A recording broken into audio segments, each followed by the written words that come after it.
many people here like clam chowder? Okay, quite a bit of it. Now we're going to show you step by step how to do it, so when you're at the big game, you can sit in the parking lot and make an awesome soup. Sir, you're late. I know. Okay, where have you been? All right, now Pat, what do we start with? Yeah. Okay, the first thing we started with was I went ahead and I threw 6 pieces of thick smoked bacon in our pot that we're going to start our clam chowder in. Now, most of the times when you're up doing the your regular pots of chili for a tailgate, this is going to be something different because it's actually going to be really healthy, which is not normal for a regular tailgate, but we're going to try that to make something a little different. What I did was I went ahead and I fried 6 pieces of bacon in here, and I dumped most of the grease out when I was done. Then I took the bacon and I went ahead and chopped it up ahead of time here.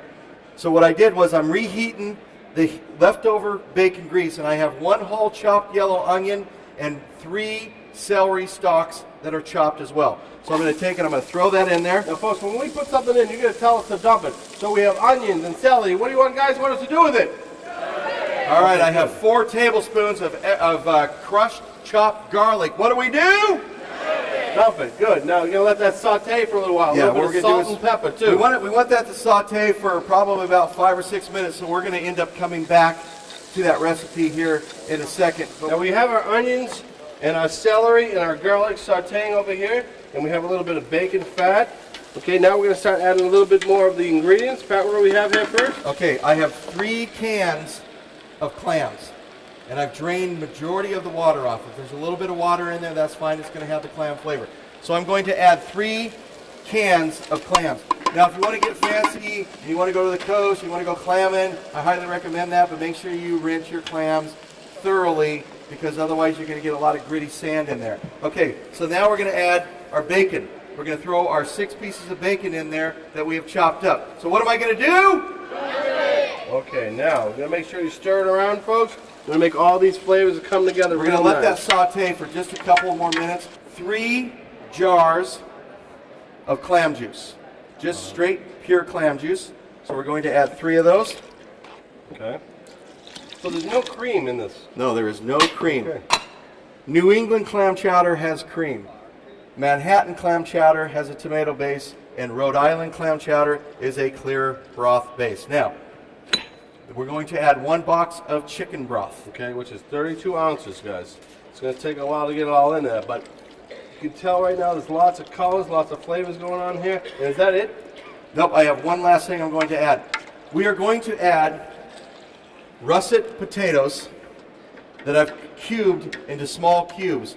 And what I did is I boiled them for about 8 to 10 minutes because I wanted the potatoes to be al dente. Now, do you guys know what al dente is? Okay, what is it? Do you know what it means?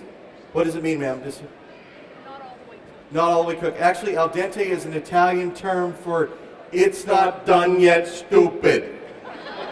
Okay, so you want it to be just a little bit hard in the center. So we've got our broth in there now, and what I'm going to do is I'm going to take my potatoes, and I made extra because I'm going to be making extra soup later. So I'm just going to take my potatoes and I'm going to spoon the potatoes in there. How many spoonfuls? Well, I'm going to probably go with about 4 potatoes that I've cut. Okay. Can you stir that up and see where we're at right now?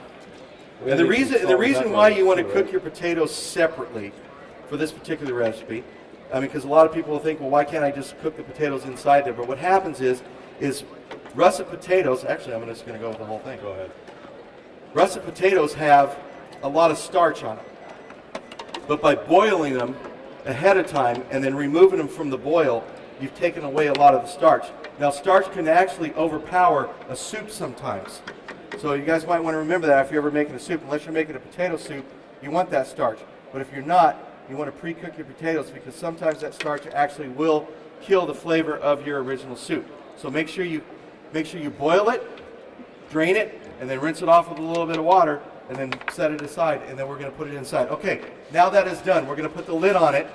Put a lid on it. Let that sit. We're not going to let it sit too long because we're going to actually let you guys have a taste of this soup at the end of the show. But I highly recommend that when you are done with this soup, before you serve this, especially if you're at a tailgate or if you're up camping, what you want to do is you want to take your soup, let it sit on the stove for about an hour at a medium-high heat, let it boil for a while, shut it off, let it cool down. Once it reaches almost room temperature, put it in the fridge. Let it set overnight. Let it sit for 24 hours. That gives an opportunity for all the ingredients to have an opportunity to come together and all the ingredients to marry each other for that 24-hour period.